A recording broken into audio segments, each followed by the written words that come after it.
Hi friends, இந்த வீடியோவில் என்ன பார்க்க போகிறோம் அப்படின்னா சிந்து சமவெளி நாகரிகம் தான். ஸோ சிந்து சமவெளி நாகரிகம்ங்கிற கண்டென்ட் வந்து 6th ஸ்டாண்டர்ட் ஹிஸ்ட்ரி, அதுக்கப்புறம் வந்து 11th standard history, 11th standard எத்திக்ஸில் வந்து இருக்குது. ஸோ இப்போ வந்து ஃபஸ்ட்டு வந்து 6th ஸ்டாண்டர்டில் இருக்க கண்டென்ட்டில் வந்து பார்க்கலாம். இது வந்து 4 டைப்ஸ் ஆஃப் நாகரிகம் இருக்கும். இந்த நாகரிகத்தை வந்து கால வரிசைப்படுத்துக அப்படிங்கிற மாதிரி கூட கேட்கலாம். ஸோ அந்த ஆர்டர்லேயே வந்து ஞாபகம் வச்சுக்கோங்க. ஃபஸ்ட்டு வந்து மெசபடோமிய நாகரிகம் 3500 to 2000. அடுத்து வந்து சிந்து சமவெளி நாகரிகம் 3300 to 1900.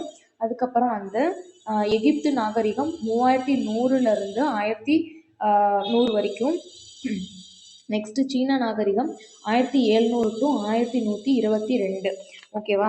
இதில் வந்து ஹரப்பா அது நாகரிகம் அப்படிங்கிற சொல் வந்து சிவிஸ் அப்படின்ற லத்தீன் வார்த்தையிலிருந்து எடுக்கப்பட்டது. இதுக்கு என்ன மீனிங் அப்படின்னா நகரம் அப்படிங்கிறது தான் மீனிங். ஹரப்பா நாகரிகம் தான் மொகஞ்சதரோவை கம்பேர் பண்ணும்போது ரொம்ப பழைய நாகரிகம் அப்படின்னு சொல்லியிருப்பாங்க. ஹரப்பா நாகரிகத்தை வந்து ஃபஸ்ட்டு ஆய்வு செஞ்சவர் வந்து சர் சார்லஸ் மேசன் அப்படிங்கிறவர் தான். இவர் வந்து ஹரப்பா நகரம் அப்படின்னு சொல்லிட்டு ஒரு ஆங்கில நூல் வந்து எழுதியிருக்கிறாரு. 1856 லாகூர் டு கராச்சி ரயில் பாதை போடுறதுக்காக வந்து பிளான் பண்ணும்போது தான் வந்து நிறைய சுட்ட சங்கற்கர்கள் வந்து அதுக்கு வந்து யூஸ் பண்ணிப்பாங்க. அதுக்கப்புறம் தான் தெரியும் அங்கே வந்து இந்த மாதிரி ஒரு நாகரிகமே இருந்திருக்கு அப்படிங்கிறது. 1861 ஆர்கியாலஜிக்கல் சர்வே ஆஃப் இந்தியா அப்படிங்கிற டிபார்ட்மெண்ட் வந்து ஸ்டார்ட் பண்ணுவாங்க. அது வந்து யாரோட முயற்சினால ஸ்டார்ட் பண்ணுவாங்கன்னா ஒரு அலெக்சாண்டர் கன்னிங் ஹோம் அப்படிங்கிற ஒரு அதாவது சர்வேயர்னு சொல்லுவோம்ல, நில அளவையர், அவரோட முன்னெடுப்புல தான் வந்து ஸ்டார்ட் பண்ணுவாங்க. இதோட ஹெட் குவார்ட்டர்ஸ் வந்து நியூ டெல்லியில வந்து இருக்கும். 1920 தான் வந்து இந்த ஹரப்பா மொகஞ்சதரோ நாகரிகங்களை வந்து ஆய்வு செய்ய வந்து ஸ்டார்ட் பண்ணுவாங்க. ஹரப்பா வந்து ஒரு நகர நாகரிகம் அப்படின்னு வந்து சொல்லியிருப்பாங்க. ஓகேவா? இந்த பாயிண்ட் ஏற்கனவே சொல்லியிருந்தேன். 1924 இந்திய தொல்பொருள் ஆய்வுத்துறை இயக்குனராக இருந்தவர் சர் ஜான் மார்ஷல். ஓகேவா? 20 ஸ்டார்ட் பண்ணுவாங்க, 24 வந்து இவர் வந்து இயக்குனராக இருப்பார். இந்த ஹரப்பா நாகரிகம் எக்ஸாக்டா எந்த லொக்கேஷன்ல இருக்கும் அப்படின்னா தெற்கு ஆசியாவில் வந்து இருக்கும். இது வந்து வெண்கல காலத்தை வந்து சேர்ந்தது. அதுக்கப்புறம் இதோட பரப்பளவு வந்து 13 லட்சம் சதுர கிலோமீட்டர் அப்படின்னு சொல்லியிருப்பாங்க. 6 நகரம் வந்து இருக்கு.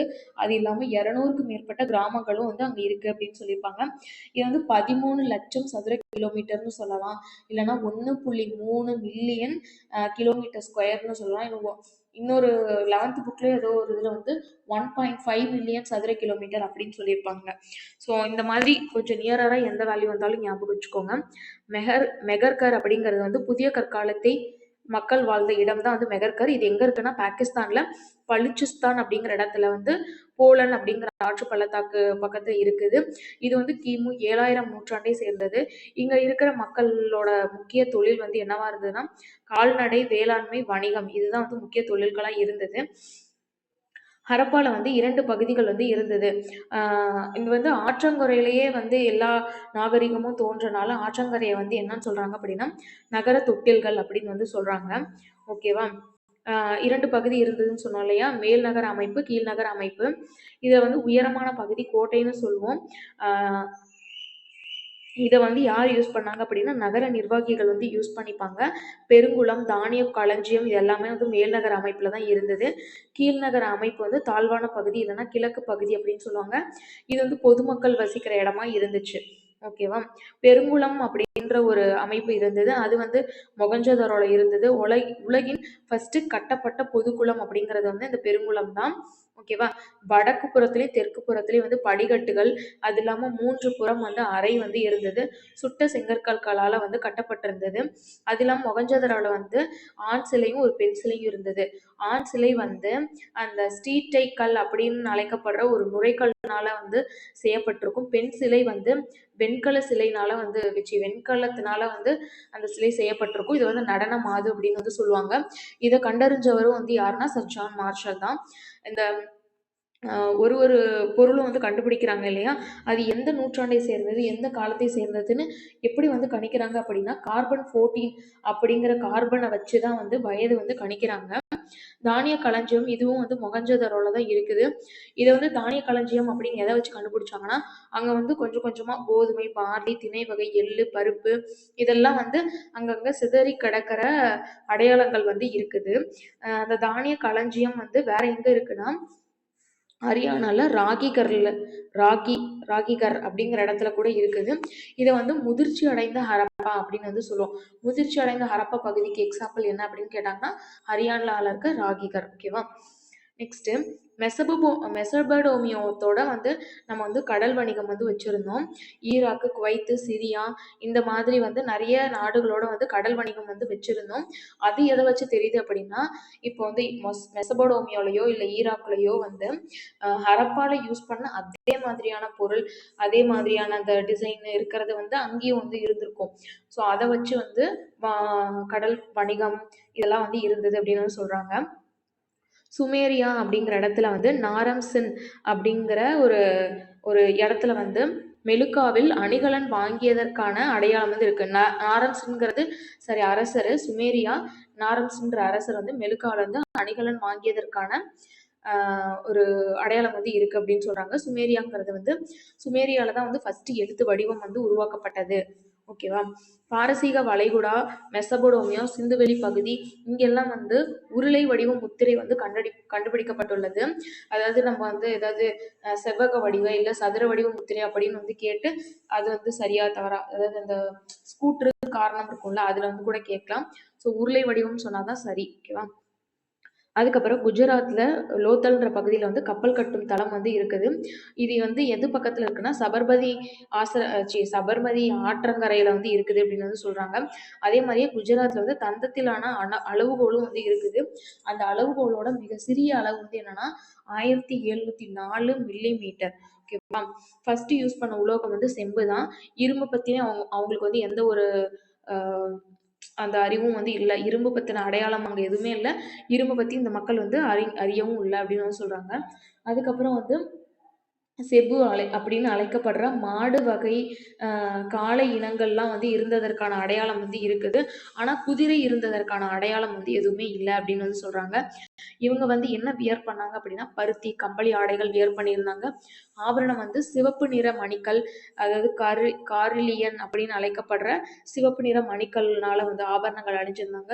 தங்கம், வெள்ளி, சங்கு, செம்பு, சுடுமண், விலையுயர்ந்த கற்கள், வெண்கலம் எல்லாமே அணிஞ்சிருந்தாங்க. வேற என்னது, ஓகே, இது எல்லாமே வந்து இருந்தது அப்படின்னு சொல்றாங்க. குதிரையும் இரும்பு மட்டும்தான் இல்லை. ஓகேவா. நெக்ஸ்ட் மட்பாண்டம் வந்து சிவப்பு நிறத்துல இருக்கு. அதுல வந்து இந்த டிசைன்ஸ் எல்லாம் வந்து கருப்பு கலர்ல வந்து போட்டிருந்தாங்களாமா. அதுக்கப்புறம் கிமு 2500 குஃபு மன்னன் சுண்ணாம்பு கல்லுனால வந்து ஒரு கிசே பிரமிடு வந்து கட்டியிருப்பாரு. அது அந்த கல்லோட எடை வந்து 15 டன் எடை கொண்டது அப்படின்னு சொல்றாங்க. மெசபடோமியால சுமேரியர் காலத்துல வந்து ஊர் நம்ம அப்படிங்கிற இடத்துல சின் அப்படிங்கிற சந்திர கடவுளுக்காக ஊர் ஜிகரட் அப்படின்னு வந்து ஒரு ஒரு அந்த கடவுள் அந்த சின்ற சந்திர கடவுளுக்காக ஊர் ஜிகரட் அப்படின்னு வந்து ஒன்று வந்து கட்டியிருப்பாங்க அப்படின்னு வந்து சொல்லியிருப்பாங்க. நெக்ஸ்ட் அபு சிம்மல் அப்படிங்கிற ஒரு கோவில். அது வந்து என்னன்னா எகிப்தில செகண்ட் ராமேசிஸ் அப்படிங்கிறவரால் வந்து கட்டப்பட்டது. அது வந்து இரட்டை கோவில். அபு சிம்மல் அப்படிங்கிற இரட்டை கோவில வந்து எகிப்தில் வந்து செகண்ட் ராமேசிஸ் அப்படிங்கிறவர் கட்டினாரு. மொகஞ்சதோரோ வந்து உலக பாரம்பரிய தலமா வந்து யுனெஸ்கோ அமைப்பினால வந்து அறிவிக்கப்பட்டிருக்கு.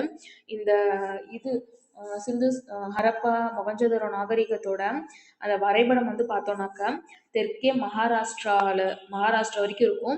மேற்கு பகுதியில் வந்து இந்த பாகிஸ்தான்ல இருக்க பலுச்சிஸ்தான்ல மக்ரான் அப்படிங்கிற பகுதியிலிருந்து மேற்குல ஆரம்பிச்சு அந்த என்னது வடகிழக்கா வடமேற்குல வந்து ஆப்கானிஸ்தானு, அதுக்கப்புறம் வந்து கிழக்குல வந்து ஹாக்ரா நதி பள்ளத்தாக்கு வரைக்கும் வந்து இருக்கும். ஓகேவா.